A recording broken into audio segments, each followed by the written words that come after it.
Hey, I'm moving again, so this is gonna be the last time I'm gonna do a review here.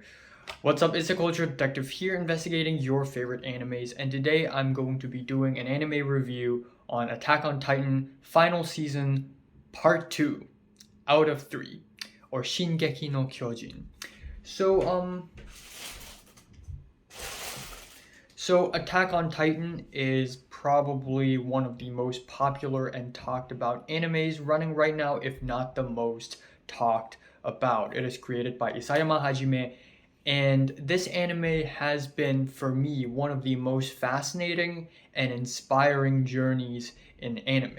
The story, the characters, the world building, it is incredible. It is breathtaking.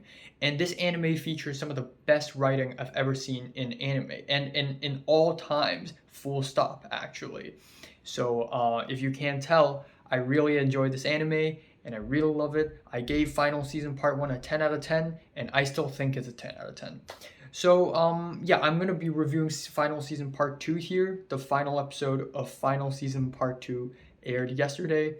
So I watched it, and this entire video is just going to be full of spoilers. I'm not going to I'm not going to avoid spoilers here. Because at this point it's literally impossible to avoid spoilers. So, if you haven't seen Attack on Titan Final Season Part 2 at all, just go to the description and look at the score, okay? I will spoil the shit out of this anime. So, Attack on Titan Shingeki no Kyojin. Here we go. Final season part 2. So I'm not even going to try to recap all the previous seasons because it's just like a futile thing to do at this point. It's the world building and the character relationships are so complicated and so intricate that it's basically impossible to recap anything. But in short, Attack on Titan is insanely good. It's insanely good. It started off kind of weak, but as the story progresses, we learn more and more about the world, more and more about the truth, and under all this context, it's unbelievable. It's absolutely unbelievable. So let's talk about the OPs and EDs first. The OP is Sims Rumbling. And in my opinion, this is not a good OP. This is probably the weakest aspect of this new season of Attack on Titan. The OP is not very good. It is an incredibly dramatic, very bitter, epic, kind of a metal song. And I get it, the story is dramatic, so the OP has to be dramatic. But OPs don't have to work like that. Music doesn't work like that.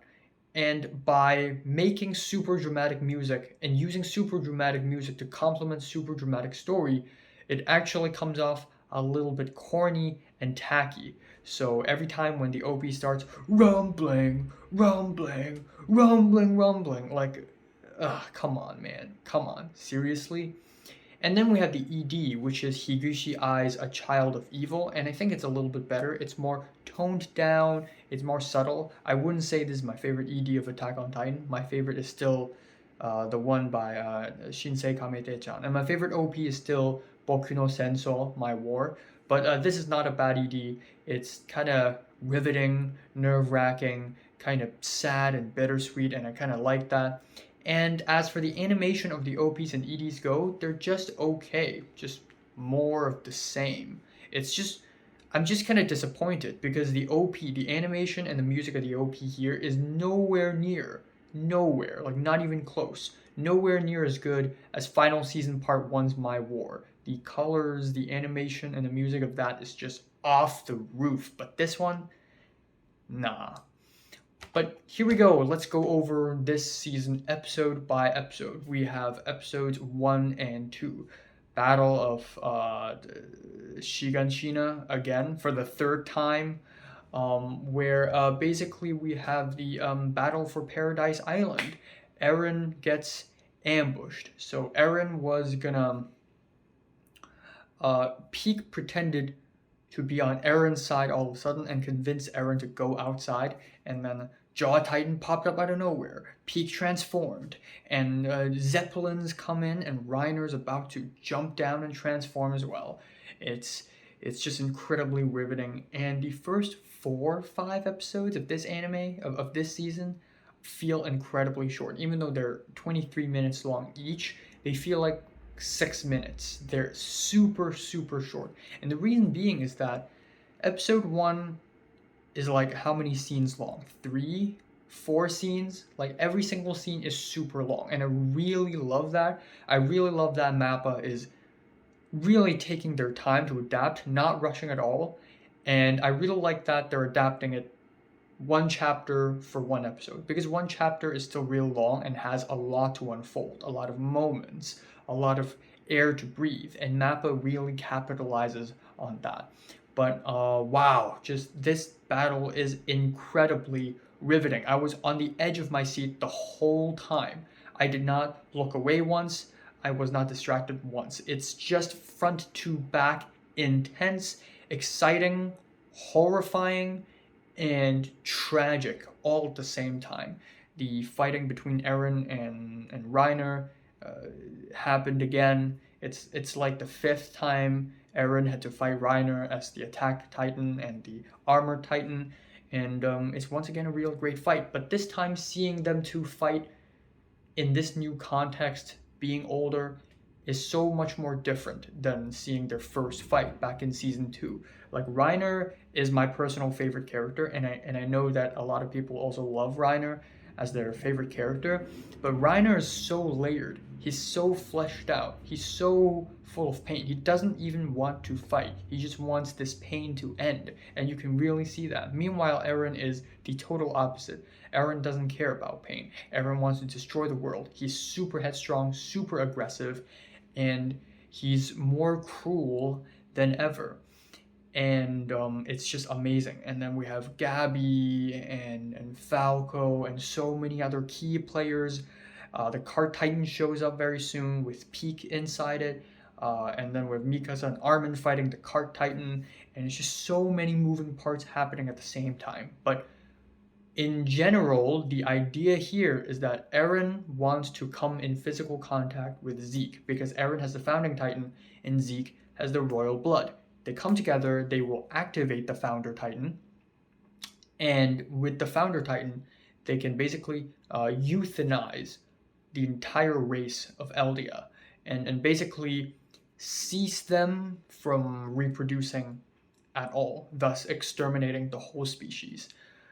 And this is fucked up, because no way in hell would Eren actually follow that plan. But there we go, episode 1. And then episode 2, again, just incredibly riveting front to back. Not a single second is wasted. It's just amazing. And then we have episode 3, where the battle still continues for the first half. And holy shit. You know this anime is for real when it sacrifices so many characters. It kills off so many characters.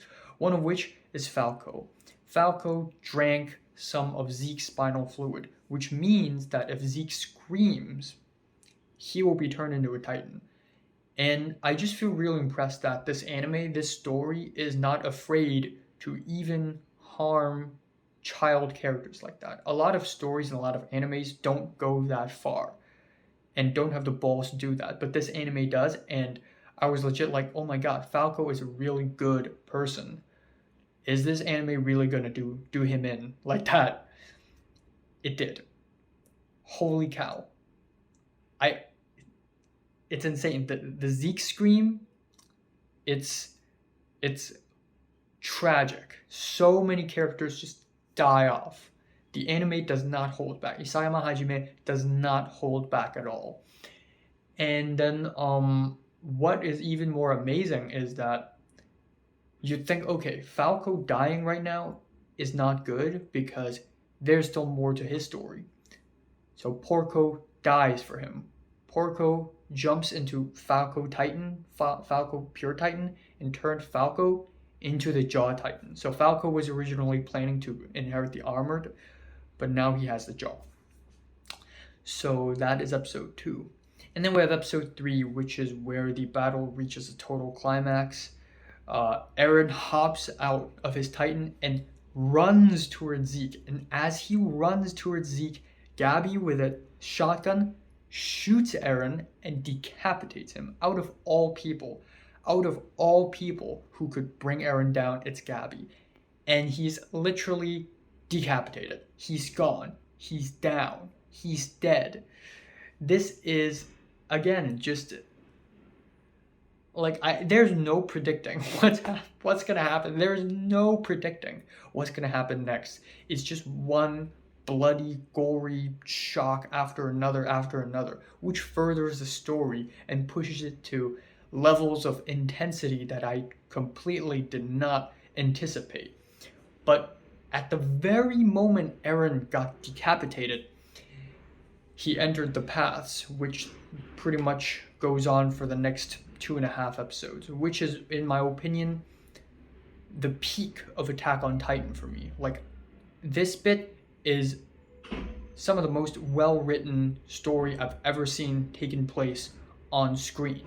It's unbelievable. It's insane. So Eren, I guess he technically died because he got decapitated, and he showed up in the paths, which is like some kind of heaven, some kind of purgatory, some kind of limbo, where a person with the founding Titan, Eren and Zeke wake up in the path, which is like the ultimate final destination of Attack on Titan. Really, this is the ultimate place, the ultimate location. All the people who are the subjects of Ymir, all the Eldians, all the people who run Eldian blood in their veins, are accessible to the path, which is where all their memories and all the timelines emerge, which is where the time travel begins.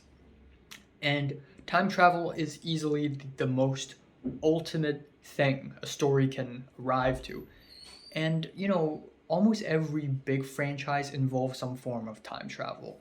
X-Men, Avengers, friggin' Harry Potter has done a bit of time travel.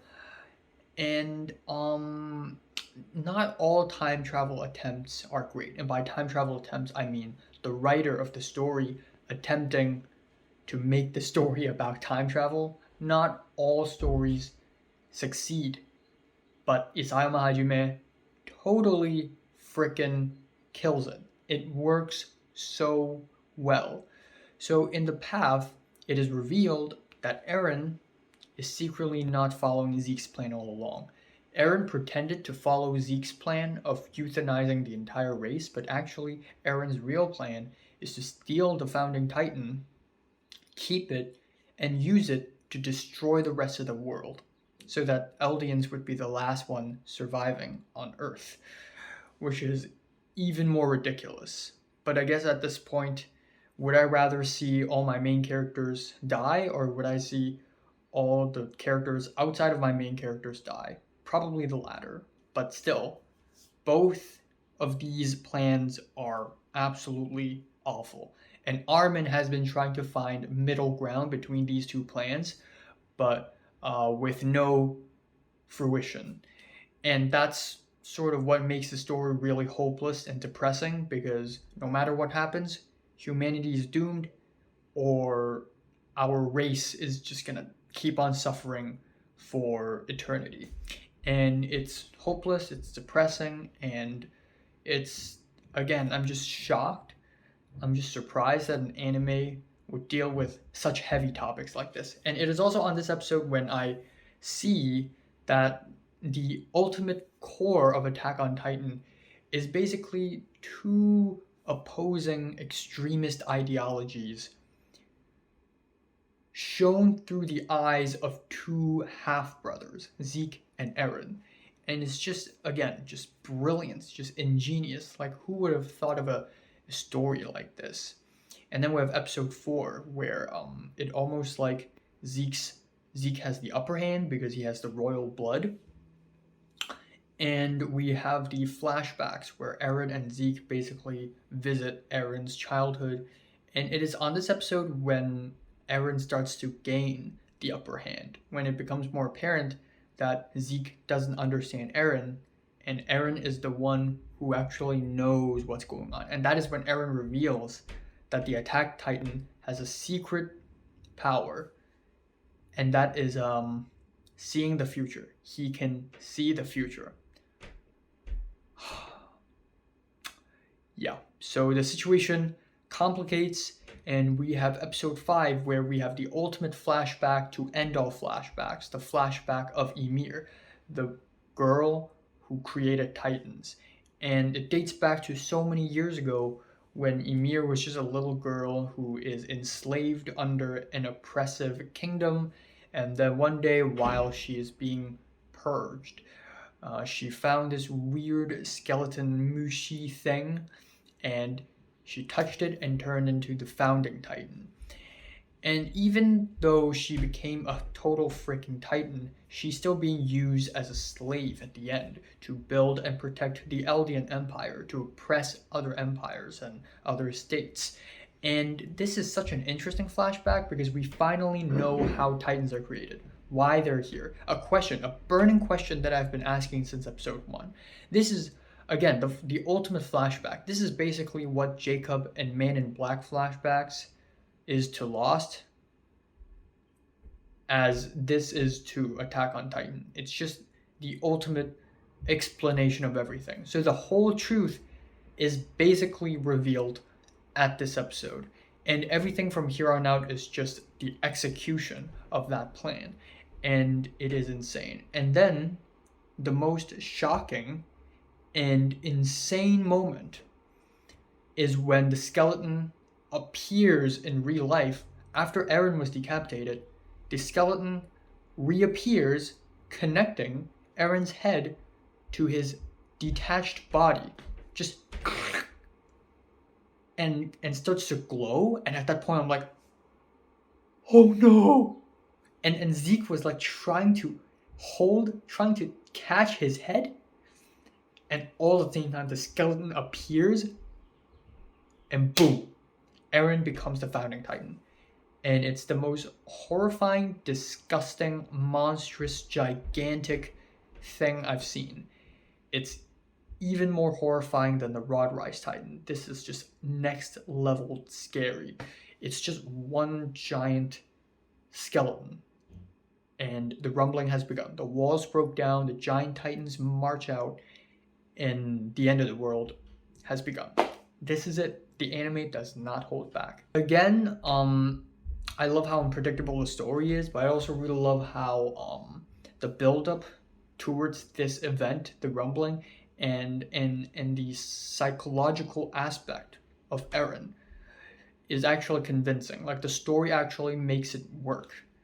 This could have gone wrong in so many ways. It could have felt really sudden, like the whole Daenerys suddenly turned evil thing in Game of Thrones. But in this anime, it does it right. It does it right, and it's absolutely insane.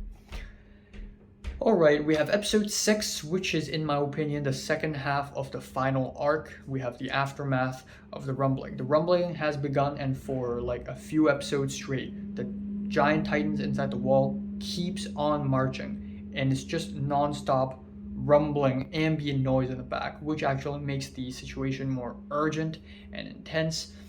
And this time, instead of focusing on the whole oh my god, the world is ending thing, it starts to focus on the fact that Eldians are also being hurt because of the rumbling. The walls broke down, houses shake and break, the debris, the pure titans, the stray pure titans that's attacking civilians.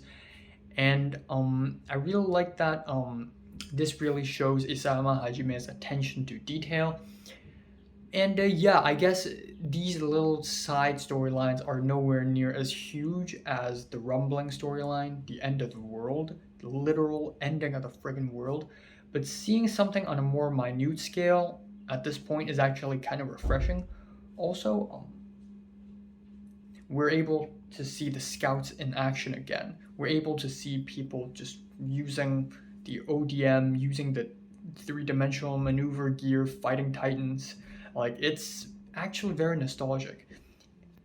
And the score is, it kind of reprises the score of season 1 as well, which is just awesome. And then we have episode 7, and all the characters are scattered because it's the end of the world. Um, I really love that the anime has reached the path and has reached the rumbling, aka the end of the world, the literal freaking end of the world. And the story doesn't just end there. Like, it has to keep pushing forward. It has to keep going forward because there's still more. There's still more. There's still more. And it's just, again, I've never seen a story go this far, but it's so chaotic and apocalyptic. It feels like the story doesn't even know what to do and how to deal with itself, but to focus on a lot of smaller stories. So Reiner is injured and he's asleep. Connie is trying to steal Falco and feed it to his mom to revive his mom. Jean and Mikasa is in the midst of another political movement. And man, so many political shifts and changes. It's just insane. Levi and Hanji trying to survive. Peek and Theo trying to survive. And wow, yeah, this is insane. Armin just found out that all the hardening is unhardened. So the armor titan, the armor of the armor titan is unhardened, but that also implies that Annie is unhardened. She's out of the crystal. Holy fuck. Holy shit. When I finished watching season 1, I'm like, oh my god, Annie's one of my favorite characters. I need to see her back. In season 2, she doesn't come back. And I'm like, okay, fine, season 3, please. Season 3, she does not show up at all. So I'm like, okay, it has to be final season. She has to show up in the final season. And I even see her in the trailer, in the crystal, and I'm like, oh my god, she's back. And she doesn't even show up in final season part 1. But finally, Annie's back. It's been 9 years in real time. Wow. Wow. Annie is, again, one of my favorite characters, even though she didn't show up a lot. She only showed up in season 1. With her brief appearance, she's already one of the most fascinating and well-written and interesting anime characters I've seen. She's amazing. And Annie has woken up here. And I also really love that her crystal didn't break out of no reason. It breaks, and it's very convincing. It has to happen, and the way it happens is just so convincing. But I really love that Isayama Hajime doesn't underestimate the audience at all. So Annie wakes up, Hitch meets Annie, and instead of doing a lot of those, oh my god, you're alive, what's happening? What year is it? Instead of using those very fan servicey lines, we don't do that. Isayama Hajime doesn't do that shit here. Annie wakes up, and we don't need to recap anything for her. She already knows everything because she's apparently conscious the whole time while she's in the crystal. So cut the crap, cut the bullshit, no beating around the bushes, straight into the story.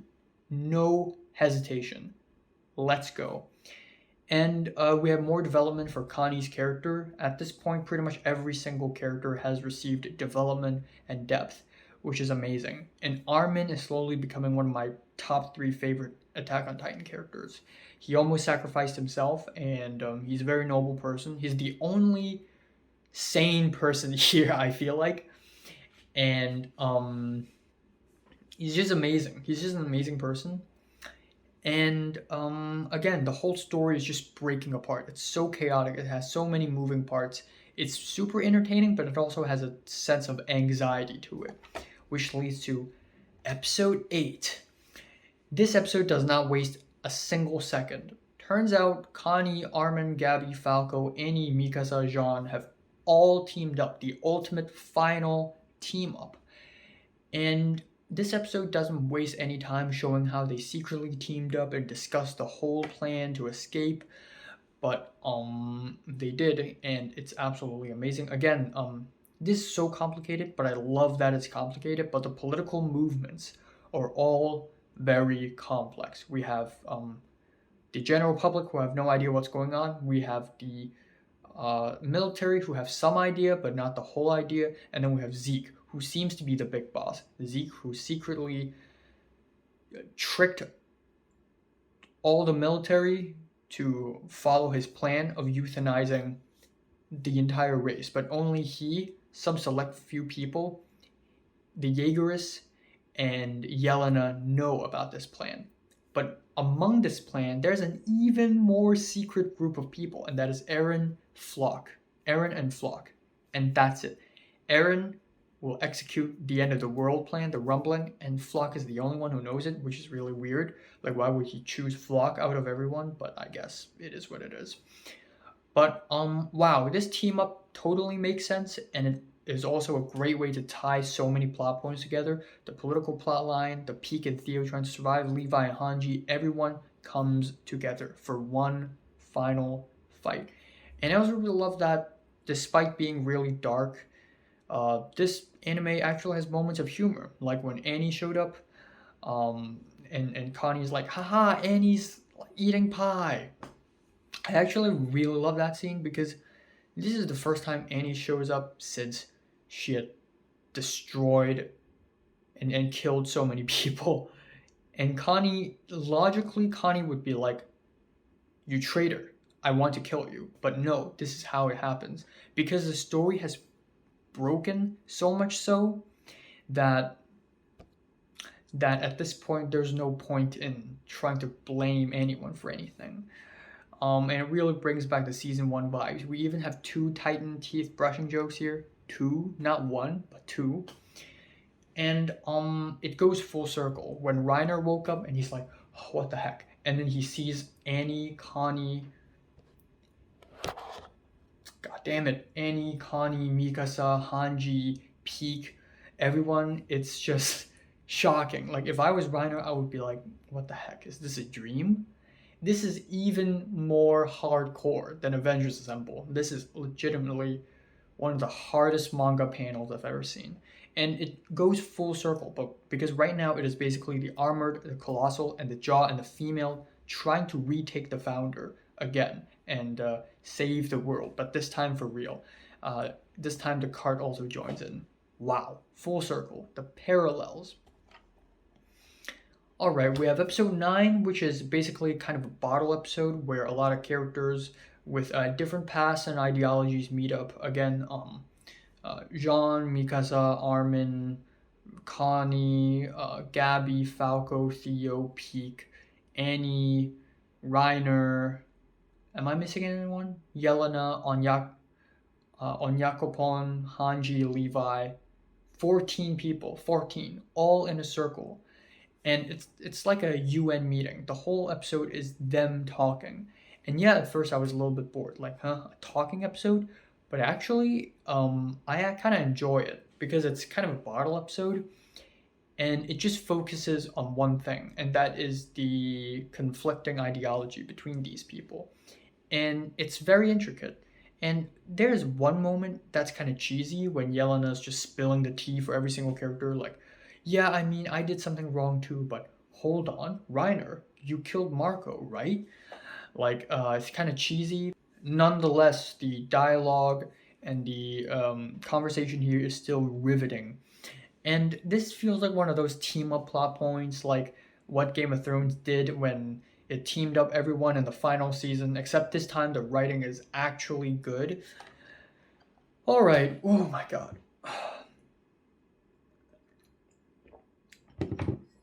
Episodes 10 to 11, The Battle of the Port. Another really riveting, action-packed, exhilarating, like 40-minute long battle, or 30-minute long battle.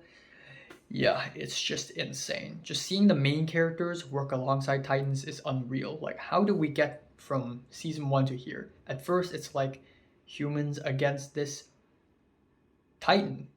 That's it. But now it's just humans working alongside Titans for a great political cause in the midst of a horrifying political movement.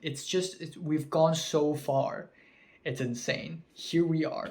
And man, it's been a long time since we have seen Annie's female Titan in action. Wow.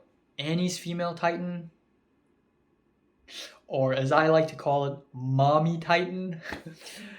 But yeah, it's just, the action is amazing. It's full of twists and turns, ups and downs, tragic at the same time. Because again, it's not like heroes versus villains. More like people with different ideologies and people with different views on life fighting each other and killing each other. And it's just sad. And the fact that Isayama Hajime emphasizes that is just amazing. But Connie killing his two friends, that's just incredibly painful to watch.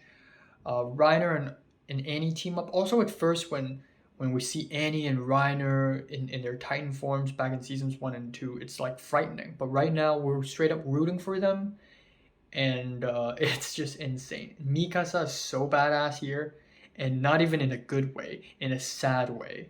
Because she's not a killer, but she's forced to for a greater cause. And then we have episode 12, the final episode of this part, and it's a flashback episode. And in the manga, the chapters of this episode, of these flashbacks, are actually right after the rumbling.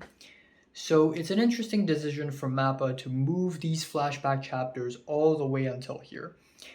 And I think there are pros and cons to both keeping the flashbacks right after the rumbling or pushing it to here. If Mappa was to put the flashbacks right after the rumbling has begun, it would disrupt the momentum of the story a little bit. But if it puts right at the very end, I guess it makes the season end off on a soft note. It's not a very dramatic or climactic ending, but I guess it's one surefire way to lead up to the third part of the final season. But what I really love is that Isayama Hajime doesn't forget. He never forgets. He always calls back to previous events. Marco's death, the breaking of the wall on episode 1, the Battle of Shiganshina, the Grisha Jaeger, Aaron's father. Like, it constantly calls back to previous plot points and previous events. It never forgets anything. And I really love it when TV shows do that. A lot of TV shows just forget. Like, oh, a character died, let's just move on, and just completely forget about the fact that this character died. But Attack on Titan doesn't do that at all. It always reminds itself what happened before. And it's accumulative. Every single event, every single death, every single major plot point and revelation all builds up to this moment.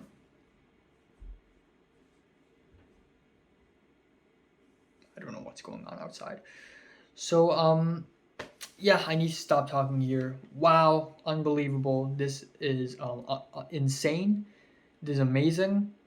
And I can't think of a time when I was so shocked and inspired by the writing of anything. This is top-notch story writing, and I was expecting it to turn bad at the end because all the manga readers like, oh, the ending sucks, or at least most of the manga readers are like that. So I'm expecting the story to start turning bad near the end, but no, I'm still impressed. Like, I enjoy every single episode. I love every single episode.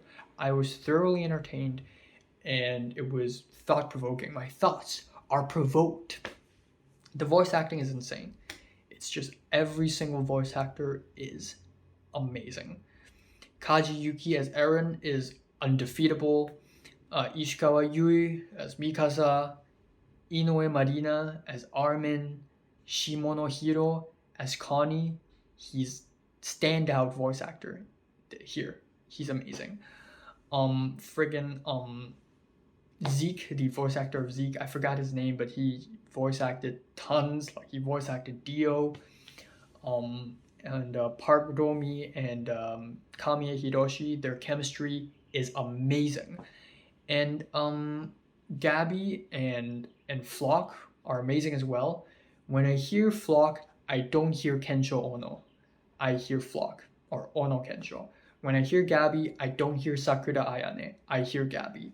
They're just all amazing.